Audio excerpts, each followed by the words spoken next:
मंत्री का तो कुत्ता खूजा तो 5 घंटा में काट ले आवे, एक नेता की भैंस खूजा तो 7 घंटा में ले आवे, और यहां हमारी एक बहन के हत्यारों को कितने दिन हो गए? 11 से 6 और 5 दिन हो चुके हैं। 5 दिन में पुलिस के हाथ खाली हैं।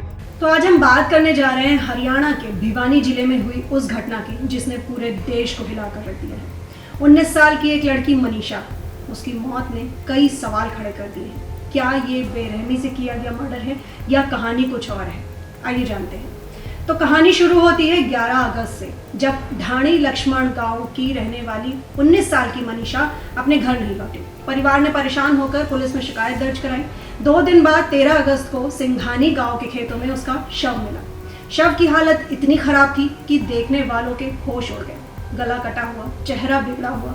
देखते ही देखते ये मामला एक बर्बर हत्या का लगने लगा। इस घटना से पूरे गांव में आक्रोश फैल गया। लोगों ने कहा कि मनीषा की बेरहमी से हत्या की गई है, उसका गला काटा गया है और चेहरे पर तेजाब फेंका गया है। ग्रामीणों ने सड़कों पर उतरकर प्रदर्शन किया और न्याय की मांग की। लेकिन कहानी में एक और बड़ा मोड़ उस वक्त आया जब पुलिस और डॉक्टर्स की रिपोर्ट सामने आई।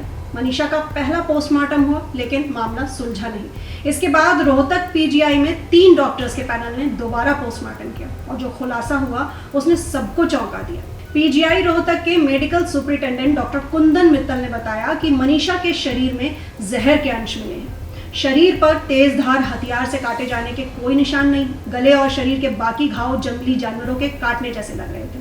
रिपोर्ट में किसी भी तरह के यौन शोषण की भी कोई पुष्टि नहीं हुई है। यानी जिस घटना को सब हत्या मान रहे थे वो अब जहर खाने से हुई मौत की ओर इशारा कर रही थी। वहीं इस पूरे मामले में पुलिस की पूरी कार्यशैली पर भी सवाल उठ रहे हैं। परिवार का आरोप है कि 11 अगस्त को शिकायत देने के बावजूद पुलिस ने समय पर कोई कार्रवाई नहीं की। इस लापरवाही को देखते हुए खुद मुख्यमंत्री नायब सैनी को इस पूरे मामले में हस्तक्षेप करना पड़ा। उन्होंने भिवानी के एसपी का तबादला कर दिया और 5 पुलिसकर्मियों को सस्पेंड कर दिया। मामला इतना गर्मा गया कि नेताओं का आना जाना शुरू हो गया। भाजपा सांसद धर्मवीर सिंह और पूर्व मंत्री जेपी दलाल ने परिवार को न्याय दिलाने का भरोसा दिलाया। हालात बिगड़ने पर प्रशासन ने भिवानी और चरखी दादरी में इंटरनेट सेवाएं भी बंद कर दी ताकि अफवाहें न फैले। पुलिस इस मामले को पहले से ही आत्महत्या मान रही थी।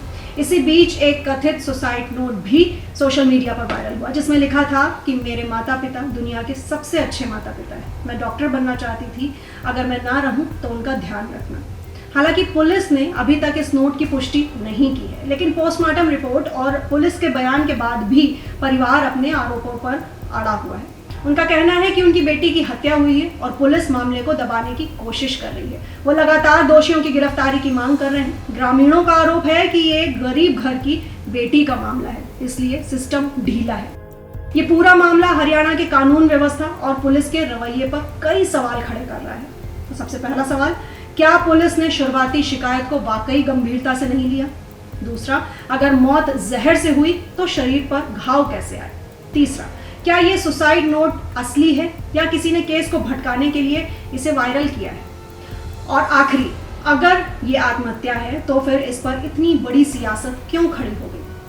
ये वो सवाल हैं जिनके जवाब अभी भी बाकी हैं। आपका इस पूरे मामले पर क्या कहना है? हमें नीचे कमेंट सेक्शन में जरूर बताएं और इस तरह के और इन्फॉर्मेटिव एक्सप्लेनर्स के लिए हमारे चैनल को फॉलो करना बिल्कुल ना भूलें।